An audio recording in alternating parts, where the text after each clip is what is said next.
Good afternoon, everyone, and welcome to the latest installment of the DS News webinar series. I'm David Wharton, Editor-in-Chief of DS News, and today I'm excited to bring you a new presentation with the sponsorship of Xome.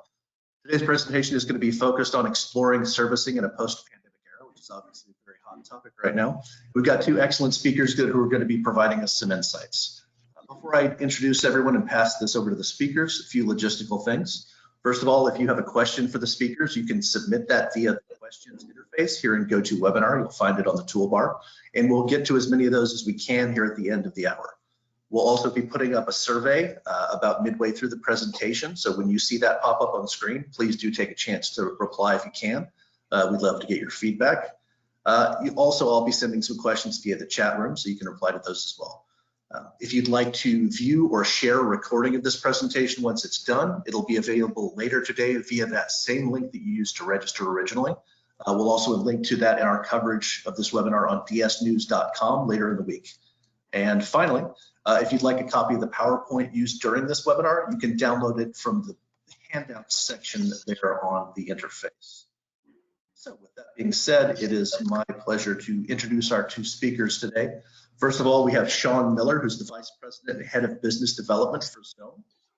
Joining us also, we have Ramie Word, who's the Senior Vice President of Default Servicing for Mr. Cooper. Shawn and Ramie, thanks so much for joining us. I will mute myself and pass this over to you guys. Great, thank you, David. If you go to the next slide, please. So again, thank you, David, the 5-Star Institute and DS News for the ongoing support for our industry education and today's platform to host a conversation regarding the options, resources, and programs available to servicers and homeowners as they navigate the transition out of forbearance.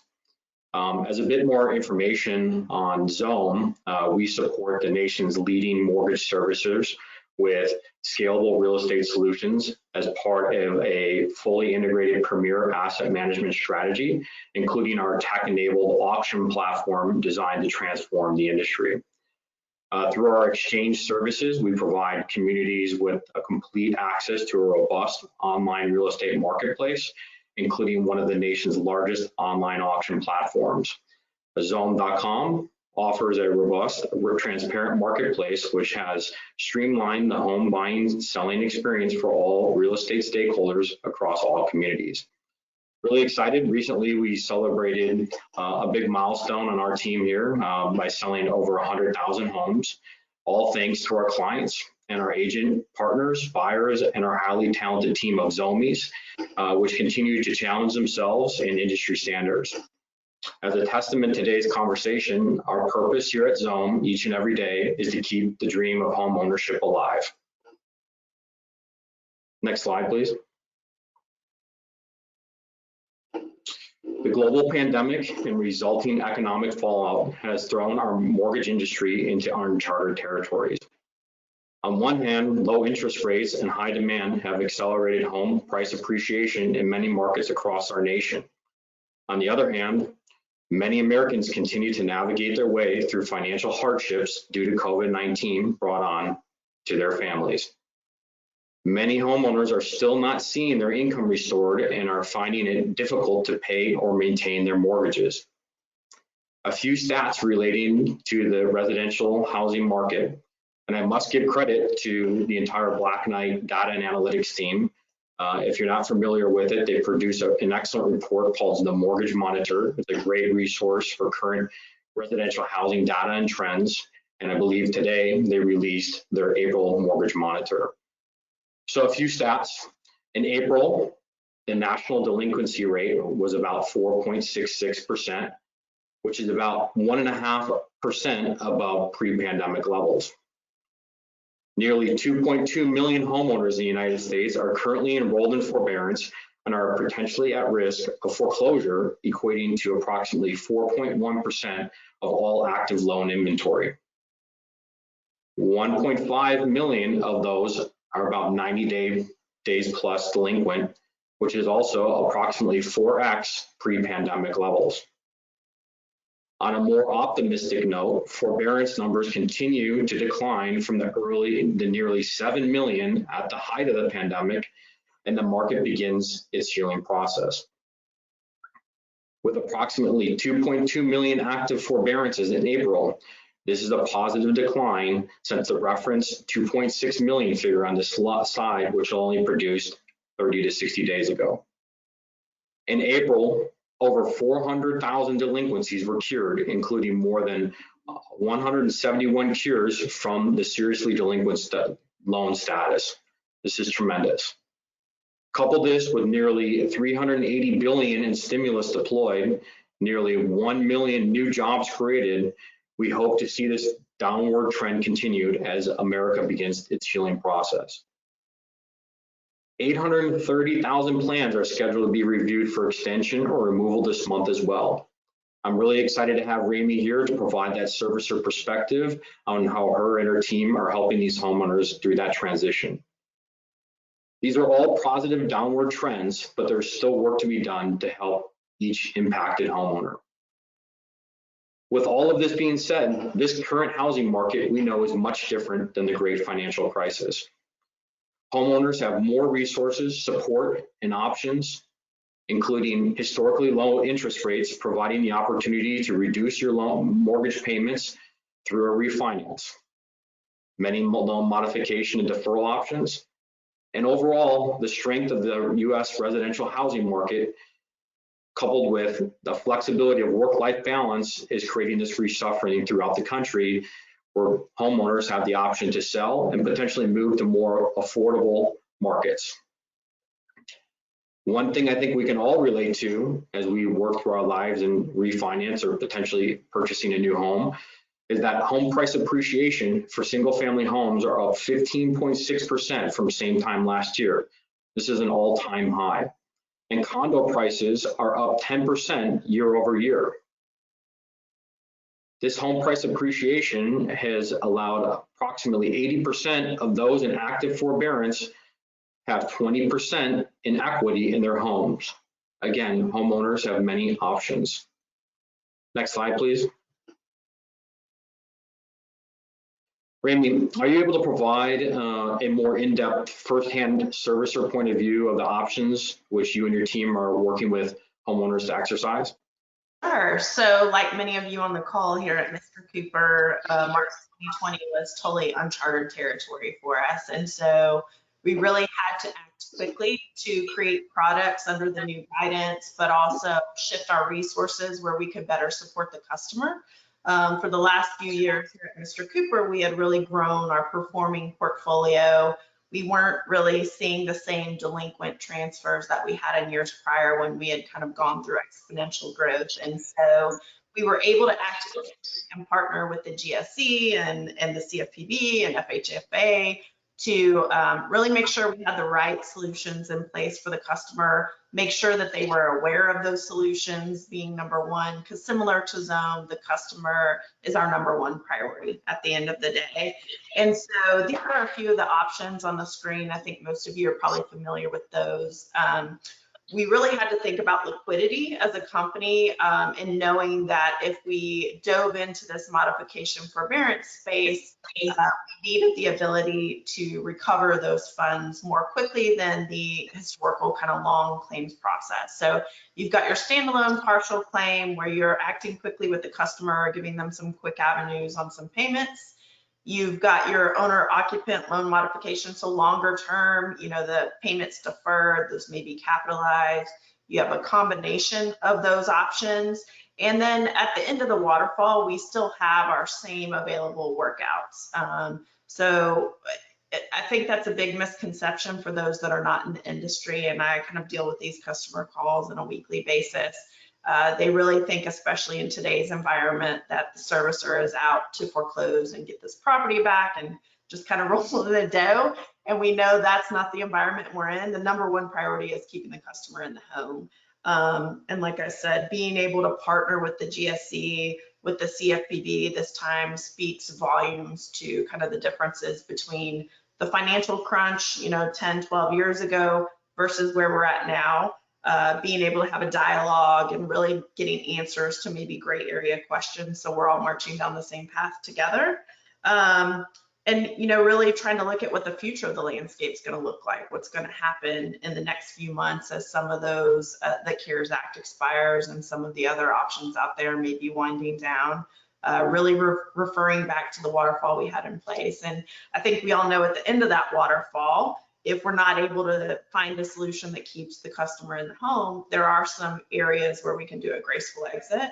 And I know, Shawn, you wanted to spend a couple of minutes on those because that's really where Mr. Cooper utilizes Xome and have had great results. Next slide. That's great. Next slide, please. Yeah, great insight. It's amazing the work that Ramie and Mr. Cooper are doing, deployed, really leveraging a lot of technology too. So allowing options in which borrowers and customers can interact with their servicer and get those resources available to them. In the event in which the servicer has exhausted all home retention opportunities, it's time to start looking at what the next steps are, right? A priority goal for Xome, Mr. Cooper, the entire mortgage industry should be to keep families in their homes. But in the event, again, that home retention options have been exhausted, there are options still for homeowners to market and sell their homes and avoid foreclosure. And we talked about a little bit of the home price appreciation that we're all experiencing. So in today's world, it may not be a short sale. It could be just a traditional equity sale. You can benefit from the market dynamics and transition to a new home or something that fits, your financial situation, et cetera, or, kind of unlock that equity within your home today. So again, there's a lot of options.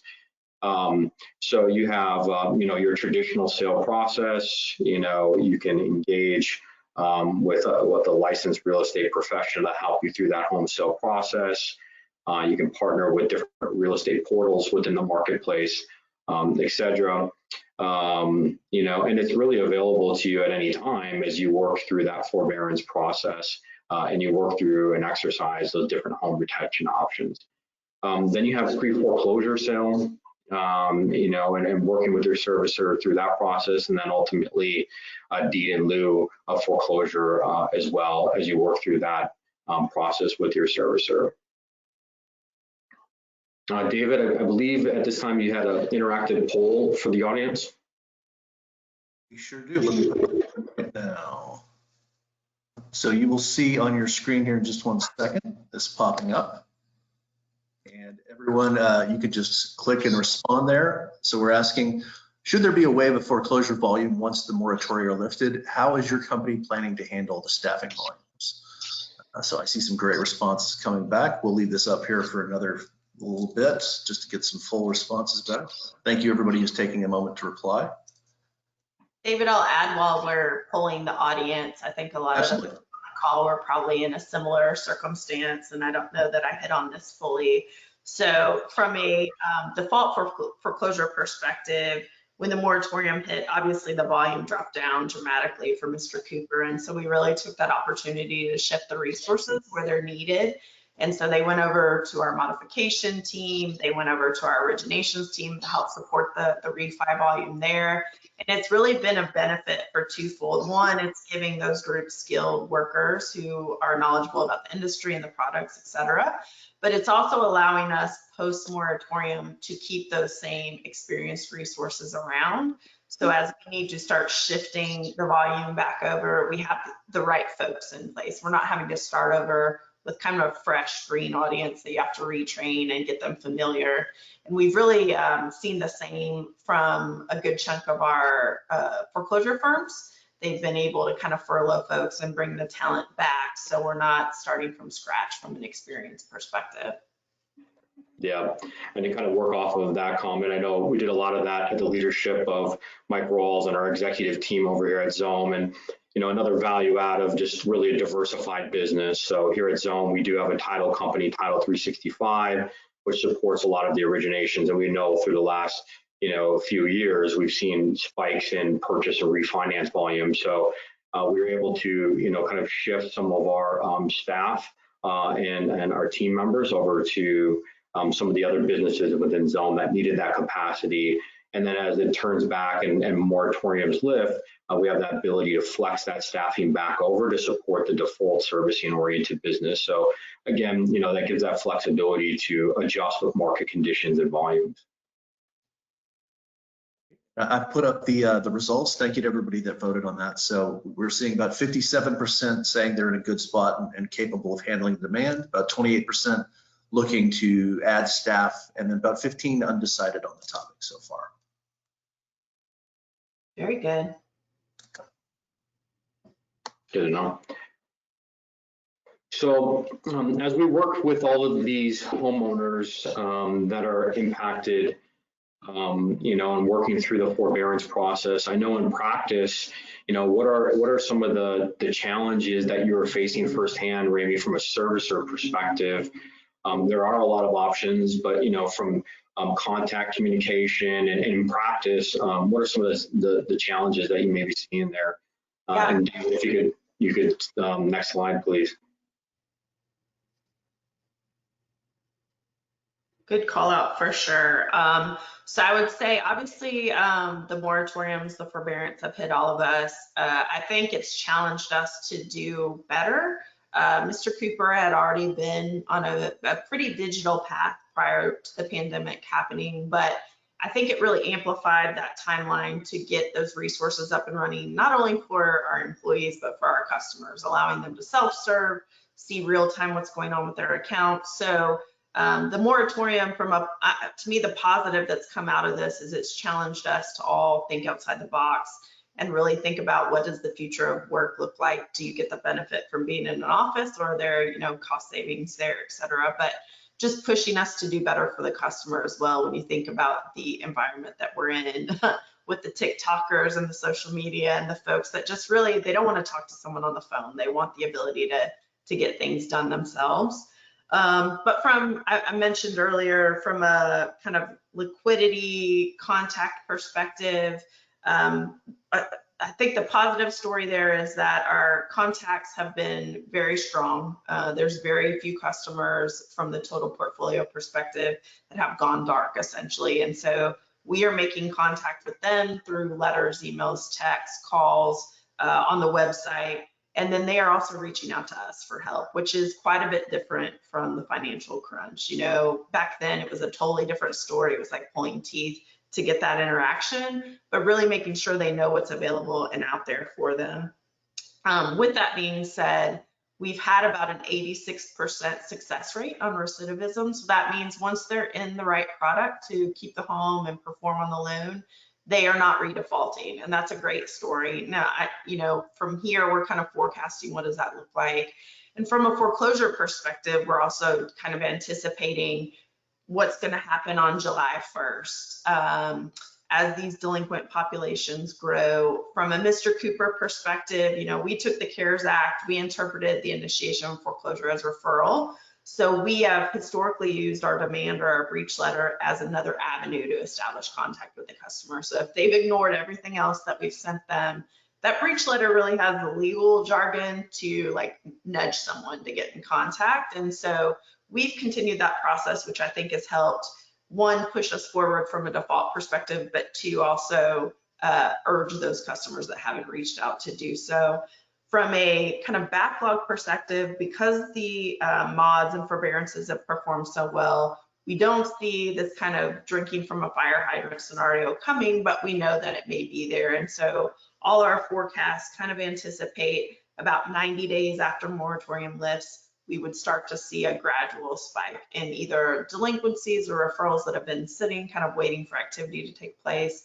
So from an internal perspective, as the programs expire, as the moratorium expires, but also looking forward, knowing that CFPB is going to potentially come through and issue guidance here in August, there's this weird window that we have to plan for. And so internally, we're doing a few things. We had, prior to pandemic, a very robust waterfall that would make sure we are not proceeding with foreclosure on any customers that were in any sort of workout that may still have other options, and then followed all the state and federal and regulatory guidelines from the investor. We're looking at adding an additional layer there that really looks at the customers where They were delinquent prior to the pandemic, so unrelated to COVID. They have not reached out or made contact. Like I said, it's a fairly small bucket during the pandemic. And then, the third bucket, were there any folks that tried but could not succeed at a workout? And really trying to be smart on how we proceed in that weird window between July 1st and when CFPB may issue guidance. And we're also working with our firms, right? We're looking at states where New Jersey and Florida, where they said, no, keep going. If you've done everything that you're supposed to do, keep moving forward or we're going to dismiss your case. And we're trying to make sure that we react quickly on those. So all that really means at the end of the day is I think the work that we've done, the efforts that we've put in place are going to pay off as the moratorium lifts. Like I mentioned, we'll be able to shift resources back over. But we know there's increased risk and cost with our own portfolio, with any portfolios we may be transferring over post-pandemic. And we really have to be thoughtful about where we're proceeding and protecting ourselves and the customer and really making sure all those options have been exhausted before we move forward. And that's all on top of kind of the increased risk. We've been closely monitoring the same liquidity for our firms. And I think most folks on the call have seen a few of those go out of business during the pandemic, which is unfortunate. It does create business for those that are still around. But making sure we have our arms around our files and the performance, and as folks need to rehire, do we have the right people that understand the courts and the judges, et cetera. So those are kind of the risks versus the reward as we look at current landscape versus what's going to go forward from here. Let me ask you, Shawn, that's the Mr. Cooper view, right? But you're working with a much broader audience than us. You have lots of other clients. So what are you seeing with your other clients? I mean, it very closely aligns with, your thesis and approach at Mr. Cooper. It's, really trying to plan multiple scenarios really around the expiration of the moratoriums, and then how proactively they can put resources in front of their different homeowners once they, have, again, exhausted some of those home retention options. So looking at data, portfolio monitoring, looking at trends from listing, just other ways that they can continue to get engagement and proactively position themselves from a servicer and a homeowner perspective. You touched on one thing really that I've seen a lot of, which is exciting from my perspective, because I'm very fascinated with real estate and technology and the intersection between the two. You've seen just tremendous evolution within, call it this prop tech industry over the last 1 to 2 years, because we knew in the real estate transactional perspective that there were some archaic pain points, and stages of that process from buying and selling a home.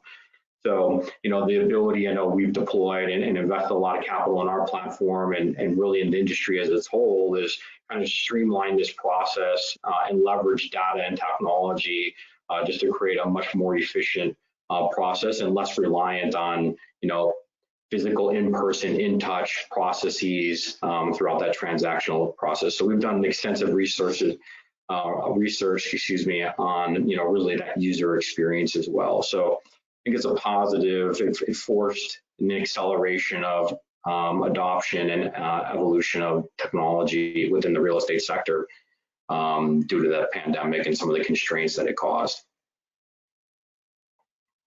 Agree. All right. Next slide, please, David. Or Ramie, are you good? Yeah. No, that's great insight. Thank you very much. So here's a quote from Mike Rawls, our CEO, and essentially, I mean, we're all agreeing this is a common theme here that foreclosure should be really avoided at all costs. It's best for the borrower, the servicer, and the communities in which have been hardest hit by this crisis, and by really limiting the volume of bank-owned properties that could potentially negatively impact home values. So there's a lot of resources out there from a home retention and then a home sale perspective in the event a homeowner finds himself in that situation. Next slide, please. So when we look at different solutions for homeowners, if they're faced with that scenario of, yeah, I need to sell my home, And as we design programs to help facilitate that process for these homeowners, we need to make sure that we're taking into account, all the critical components of that house and its role within the ecosystem, right? So taking into account the servicer and the benefits of a pre-foreclosure sale versus, foreclosure or REO, the homeowner, in the homeowner leverage, and are they aware of all the technology and marketing and marketplaces that are out in the market today, where they can, have an expedited sale process and get the most exposure of their home and benefit from this, supply demand imbalance that we're seeing within the U.S. housing market. And then, real estate agents, right? They're an integral component of this sale process. I mean, again, they have a network of buyers, more property exposure. They're the professional local buyer, seller, and person support liaison with that homeowner and the buyer. And again, they're an integral component to creating a streamlined process for all parties involved. And then most importantly, it's about the communities, a support, a smooth transition of home ownership, again, to promote neighborhood stabilization and avoid the impacts of vacant, abandoned homes within the communities in which we live in. So, getting that home back into a homeowner, a new family, or potentially an investor that's going to repair and stabilize that asset is really what's best for the housing market as a whole, all the way down to a local community impact. For sure. From a Mr. Cooper perspective, Shawn, just to add, we had to really walk a fine line of not being able to proceed with the foreclosure, but also maintaining the properties, right? That's been a fine line for a long time, but it's definitely heightened as we go into this extended moratorium. So at least once a week, I have a code enforcement officer or a customer calling me because they're interested in a property or they need to do some sort of demo or cut the grass. And it always comes back to the servicer. Why haven't you foreclosed? Why is this property sitting here? And so that's one, I throw in there as we think about working with the community and the customers, really making sure we're protecting the rights of the customer. We're not sharing any information with third parties that we can't, but really having to educate the local interested parties on the moratorium and our ability to proceed. And so I think it will be interesting as we exit this space to see how that's treated going forward. Absolutely. Good. So, if it gets to the point when, again, where borrowers are unable to make payments and servicers can explore, platforms, to Ramie's point, to partner or, educate homeowners on their options of how, here's, go out and you can contact a local agent. There's, to help get the property listed and sold out there. And kind of really in response to this, really this equity profile and potentially short sale scenario, really Xome built upon that thesis and this, enabling and empowering homeowners to go out and proactively sell their home. So, we recently introduced what we refer to as our Xome Expert Seller Program. We're really excited about this. What it is it provides options for borrowers affected by the pandemic and unable to reinstate their mortgage. The Expert Seller Program complements the servicer's existing loss mitigation process while creating additional capacity and resources for the servicer by partnering with Xome. Through this program, servicers can connect their borrowers with qualified real estate professionals and guide them through the sales and marketing process of their home while leveraging the Xome.com marketplace prior to foreclosure. So really in a very high level overview, it's quite a simple steps process. It's really leveraging, the Xome.com marketplace to create this open and fair, transparent transactional environment. So the first stage of the program is really initiation. It's important to note that borrowers, need to opt in. This is no way a mandatory process. They can elect it. They can do their resource search and see if it's a good fit for them. If they choose to participate in the program and they're provided with a qualified local agent options from Xome's nationwide real estate network, who will work with them to begin that listing, marketing, and sale process. Next is the marketing campaign. This is how we make sure you're getting the most exposure of your property, the most qualified buyers. So the property will be listed on Xome.com, as well as syndicated listings with other real estate portals such as Zillow, Trulia, Realtor.com, to name a few, while the agent conducts open house events and continues to promote the sale. In parallel, that homeowner can elect to put their property into a Xome auction. So this will be a live online auction, which occurs weekly. And again, it's capitalizing on this imbalance of supply and demand in the marketplace, right? So from the buyer perspective and the seller perspective, it's a win-win. From the buyer, it's this open, fair, and competitive bidding environment. Everybody's bidding on the same terms and conditions. And we're really finding true price discovery of that asset in today's market. And then all while providing a date certain for sale. So as they're working with the servicer and going down that loss mitigation path, we'll know by X date with an accelerated time frame that homeowner will have offers to review. Once the auction concludes or offers are received by the agent will review the results with the homeowner. So the agent results review the offers, and then they have the protection of reserve pricing, and then they can make a decision on how to proceed with the sale of their home. In the event that there's no offers are accepted for the property, the homeowner may elect to place their home in another auction of marketing event with Xome, time permitting, in collaboration with their servicer partner. Finally, is closing, right? So Xome's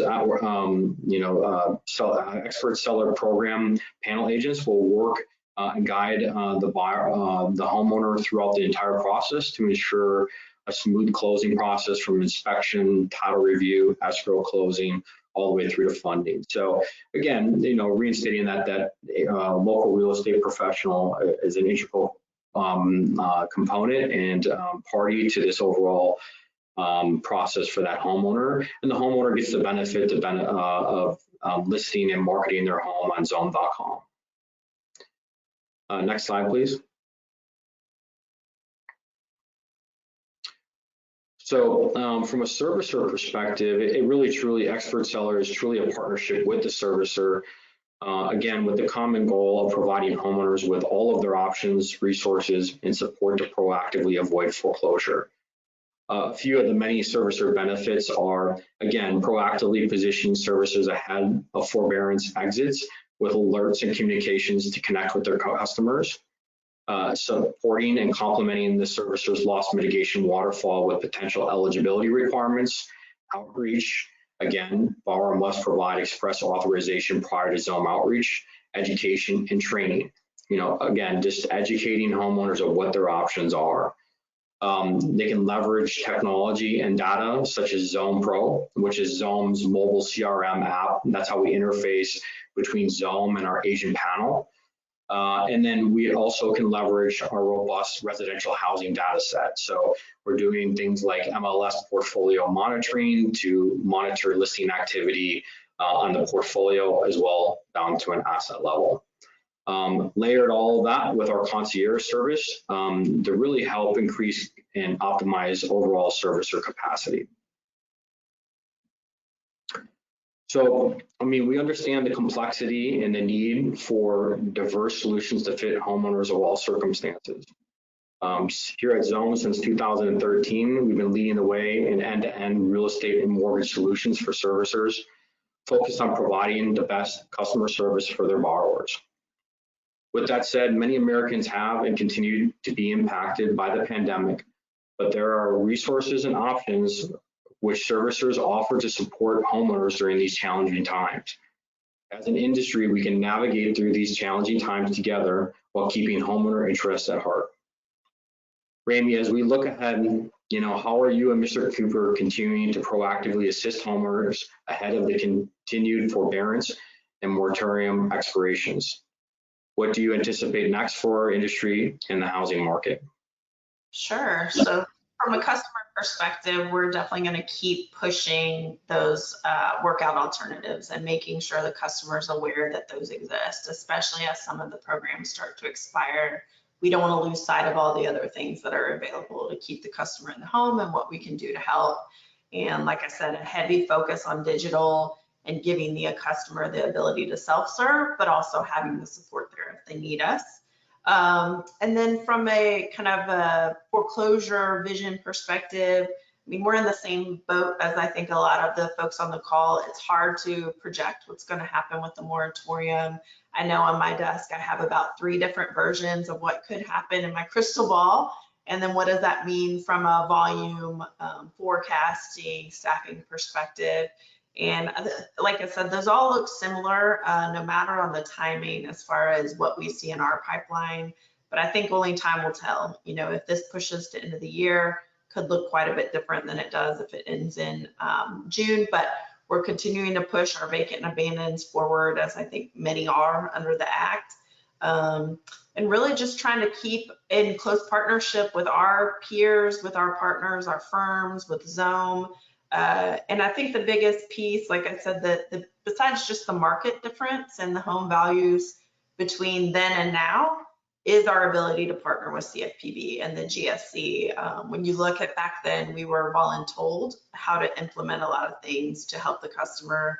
Now it's more of a dialogue, and I think they are seeing the benefit in including the servicers and having a voice in that to help the customer. So it's clean, it's clear, it's less confusing for the customer base, and we're all, you know, walking hand in hand forward.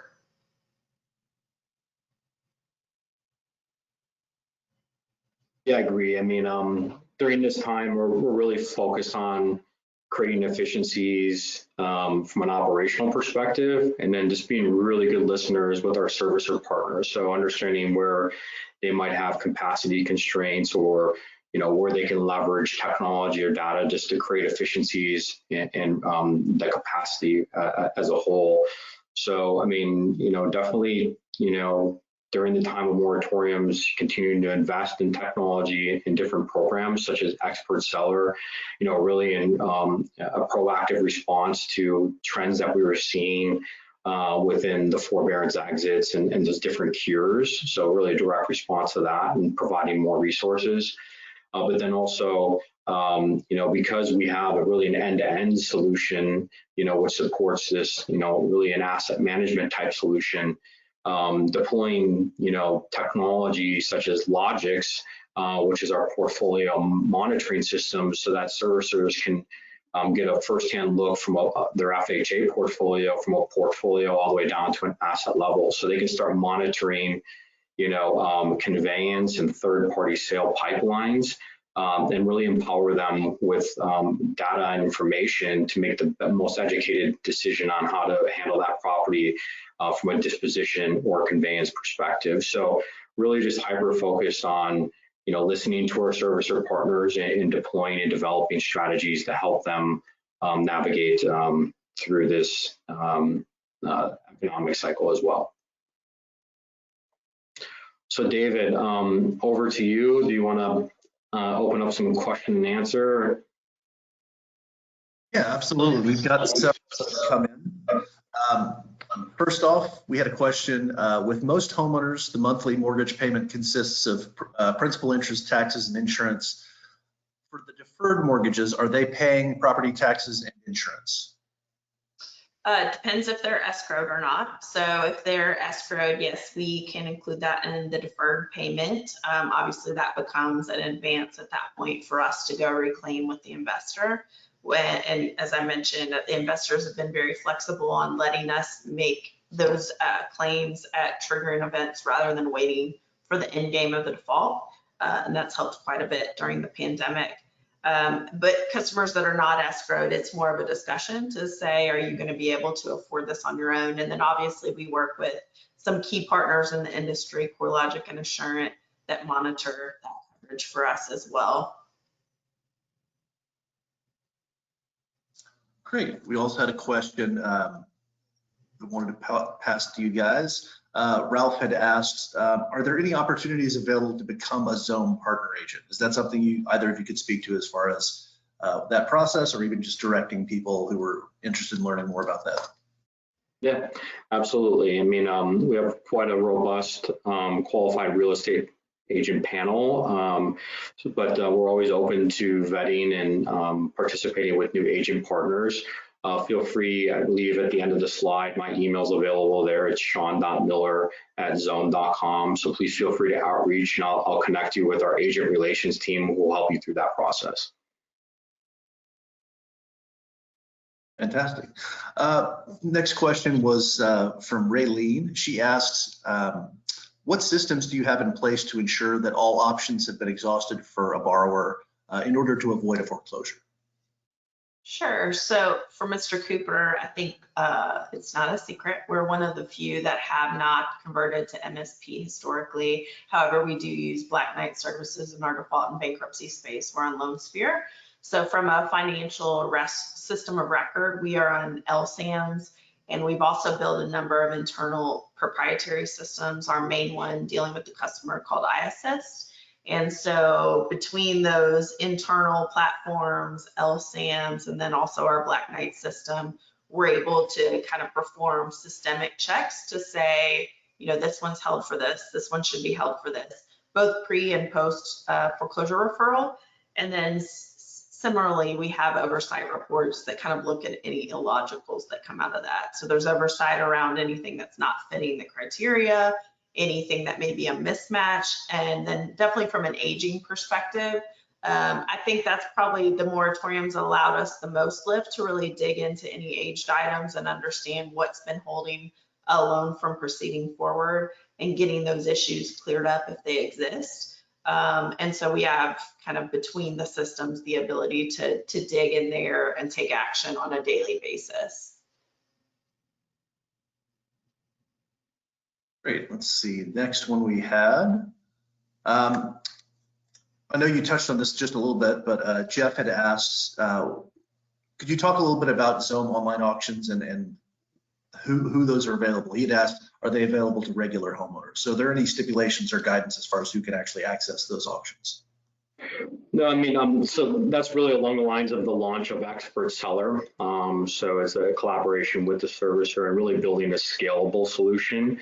So as we integrate and partner with more servicers and deploy that strategy, those resources will become available to homeowners.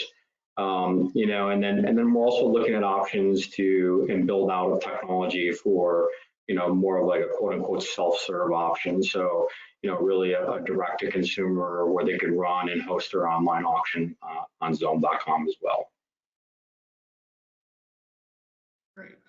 So we had a question asking with potential increase in default expected down the line at some point possibly.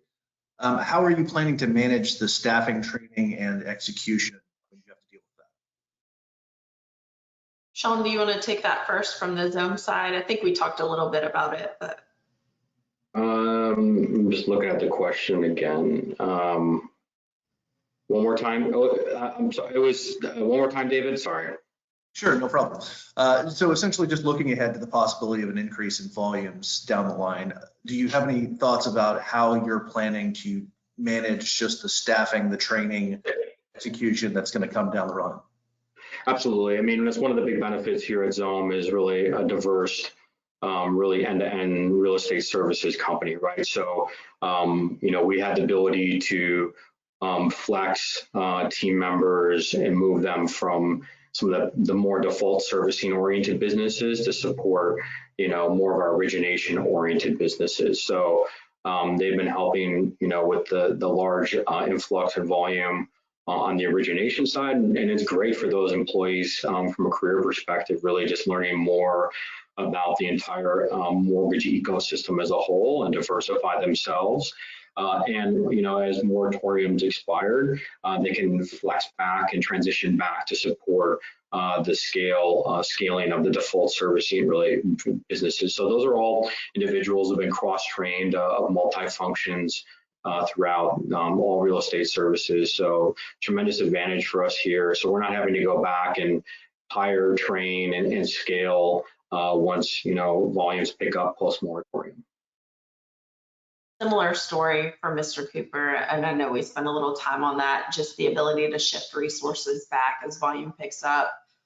So we're definitely seeing where the influx is cross paths between our mod space, our bankruptcy space, and then our foreclosure space. And again, depending on when the moratorium lifts, we wouldn't forecast needing to bring folks back over at a slow pace until about 90 days in. And then once we've kind of rehomed everybody in their native role, that's where we look at adding some staffing in small numbers, just really seeing where we're at in the environment at that point. You know, there's a lot of question marks about how much is left out there, how many folks are going to sign up for plans that haven't been before now, you know, kind of at the wire as things start to expire.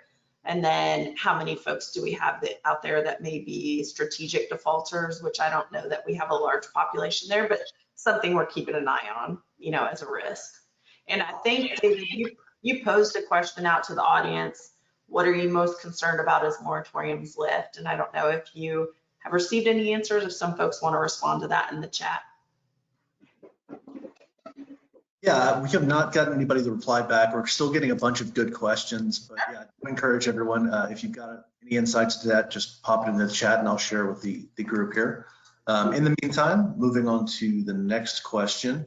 Jeff had a question about some of the programs that you two had discussed and was asking if you're already a Xome partner agent, are you going to qualify for those new programs? Yes. Absolutely. Okay. Is there, just a follow-up on my part, is there anything that they'll need to do extra, or any other, trying to anticipate anything else that they need to be doing, or just they're automatically available for? Yeah, I think, and then our agent relations team, I believe, will be deploying, you know, really program educational seminars and webinars and information. So if you haven't received that yet, you should be receiving that in the near future. And just talking more about what the Expert Seller program is today. We officially launched it last week, so this is very exciting for us, and definitely looking for your engagement and partnership on that front as well, as we all, again, collectively help homeowners through this transition. So Michelle had a question asking, what is the best performing, or what has been the best performing customer outreach method during the pandemic? And do you anticipate this changing in the months to come? Yeah, I mean, call I think is always effective, although we're more and more in an environment where people don't answer the phone. I know especially since we've been working from home, I get weird numbers all day. I don't want to extend my car warranty. I don't want a new cable service. Our CEO actually called me one day and I didn't have the number programmed and I was like hesitant to answer. So I think that's how most of the US is trained at this point. So we've really resorted to, you know, digital personalized videos to the customer. One of the big things we rolled out about 1.5 years ago was around helping the customer understand escrow. And so as we've gone into the pandemic, we utilize that tool quite a bit, and it's had, I think, meaning to the customers. And we've also seen movement from, you know, a JD Powers perspective. So that stuff has made a difference. But I think text, call, email is always positive.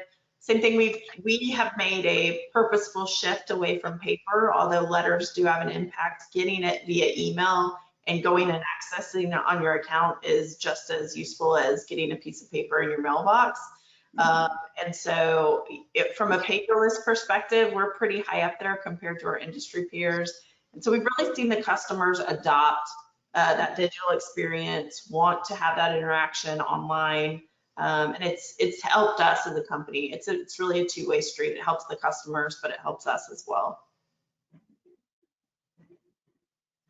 Great. We had a question from Mark asking, how should a maintenance and repair service company be preparing for when the moratorium are lifted?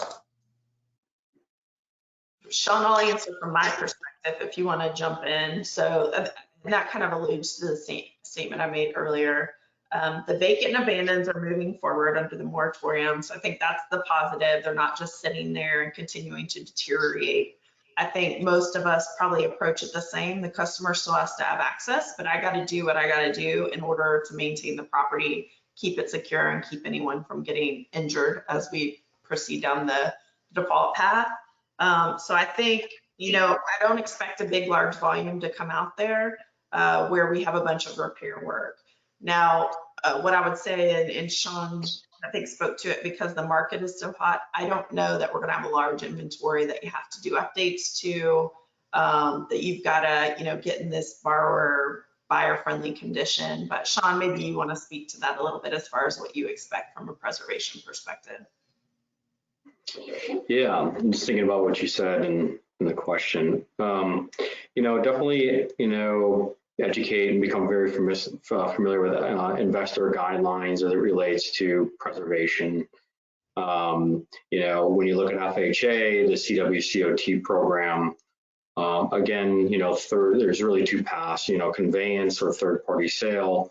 Third-party sale being the most optimal, really from a risk cost perspective, and transitioning that home as quickly as possible to a new homeowner. But just understanding what those conveyance requirements are, for your servicer as a whole. So I would say that, and then just kind of really everything that Ramie has articulated there. Also is, I know a lot of servicers and investors are looking at, you saw this trend come out of the last cycle as well, is just, really the ROI of, if they're structured this way, more of an investor perspective. So some of these whole loan acquirers, et cetera, that they're looking at, the ROI from a retail sale or a potential like SFR rental fund perspective as well. So, I would get familiar with, that buying demographic as well, because their strategies may differ from, more of a traditional servicer as well. So it'll be interesting to see really from the last perspective, from an investment point of view, learned a lot from the Great Recession, and a lot of those investment theses have come to light, through this cycle as well. Got a little bit less than 10 minutes left here until the top of the hour, so we'll get to a few more of these. Thanks everyone who's submitting questions. We had a question from Hannah asking, for the Xome Express program, will there be any additional counseling for relocation, for instance, into affordable rental housing for homeowners that are selling their homes? Yeah, so for expert seller, there's resources available out there. And then we actually, if a homeowner were to elect to conduct an auction sale, there's a rebate or a relocation assistance that's offered to a seller from an economic perspective to help with that transition as well. Great. We had a question from Raylene asking, how do you protect yourself as the lender against condo association liens for non-payment of maintenance fees and or for their filing for foreclosure? So that's a great question, and definitely one we consider high risk, especially in some of our super lien states. So we have a group within our performing division that monitors both homeowners associations and condo. And so they're monitoring, kind of reporting through a vendor that we utilize, but we actually are doing a conversion here soon. And then we also are monitoring notices, any sort of correspondence that comes in, phone calls. There's really a centralized team that does all that oversight for us. And then obviously from there we'll take action, whether it involves delegated authority, interacting with the investor, or really making a financial decision at the end of the day, taking a look at the value on the property. But we really try and protect ourselves from all angles by having that group own it. And they work very closely with our insurance team. So if there is action that needs to take place from a preservation perspective, that's all kind of tracked together. Carol had asked about the cash for keys option. Is that something that you guys work with or that you consider? Could you speak to that at all? We do. We work with, we have, again, a centralized team. We call it our collateral group that handles the short sale and the deed in lieu interaction at Mr. Cooper. And then obviously that we partner very closely with Xome at that point. But again, kind of thorough investigation of what's being reported in order to leave the property room swept before we release funds, less of an issue in current environment, but definitely something we'll keep an eye on post-moratorium.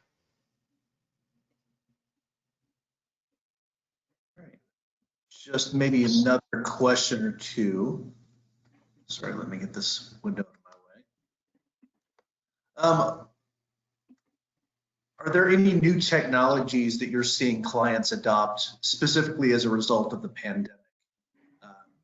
And I'd add on, just for my own edification, anything that you've utilized during the pandemic that you specifically want to carry on using going forward. Yep, Shawn, I don't know if you want to jump in on that one, what you're seeing with your clients. Good. I mean, you're kind of breaking it now, but technology's adopted through that. I mean, really starting at the most basic, like e-signing, right? Getting away from the dependency of going out and physically signing. I know that there's going to be some scenarios where that happens. Like that's the most basic 101 technology kind of integration from a transactional perspective. But then, there's just really a plethora of data that's available out there. So at Xome, we have, call it 98% of the permissible MLS data in the country, and then we couple that with public record, et cetera. So, how do we put that into our modeling with our servicer partners to really determine from an economic perspective, what's the best path for that asset? Could it be conveyance? Could it be REO? Could it be third-party foreclosure sale, contribution modeling, et cetera? So, taking all that data and putting it into a digestible format to empower, really servicers and investors to decide what's the best path for that asset. So really a best execution type model. And then really to further layer that is, going back to that digestion is, how can you take all the information in which you gather from field services, from valuations to auction to title, all these components that drive asset management, and put it into, really an easy to use real-time dashboard where you can look at it holistically from a portfolio management perspective, and then also down to an individual asset level, right? So that's why we deployed and developed Logix to complement that and put it together for our end-to-end clients, because we do have servicers now that, do a complete outsource to Xome for all asset management and default servicing related functions from a real estate services perspective. So that's really one of the big efficiencies for these different servicers, is they're not managing multiple vendors throughout multiple components of that process. In turn, gives them capacity, but then accountability for that vendor partner across all components of that asset life cycle. So, I'd say Logix, and then really more holistically from the entire industry, you've seen just a lot of really cool innovation from the iBuying space, really what's going on from the SFR rental perspective, and what is the capital that's been raised within that sector, and how they're managing those assets and creating, really housing inventory from a rental perspective for homeowners, or excuse me, for really individuals as a whole and families as a whole. So I'd say there's just really a lot of really exciting innovation, and looking at all these different points within the buying and selling, home buying and selling process, and how you can leverage technology and data. And that's, I could go on and on about this topic, but those are a few that come to the top of mind right now. Great. Well, thank you so much. We're just about out of time. So thank you so much to our sponsor, Xome, for helping us bring this presentation to everyone. Thank you to Shawn and Ramie for your time and your insights. As Shawn mentioned here on this last slide, he's got his contact information down there at the bottom if you want to reach out to him. If you have any questions about logistics, if you need help finding recording, anything like that, you can also reach out to me at editor@dsnews.com. In the meantime, this recording will be up probably in a couple of hours once it finishes processing via that same registration link you used. But if you have any difficulty, any questions at all, just feel free to reach out. Otherwise, thank you, Shawn and Ramie. Thank you so much. Thank you, everyone who's tuned in, and we hope we'll see you back here at our next installment of the DS News webinar series. All right. Thank you, everyone. We appreciate it. Bye-bye. Thanks all.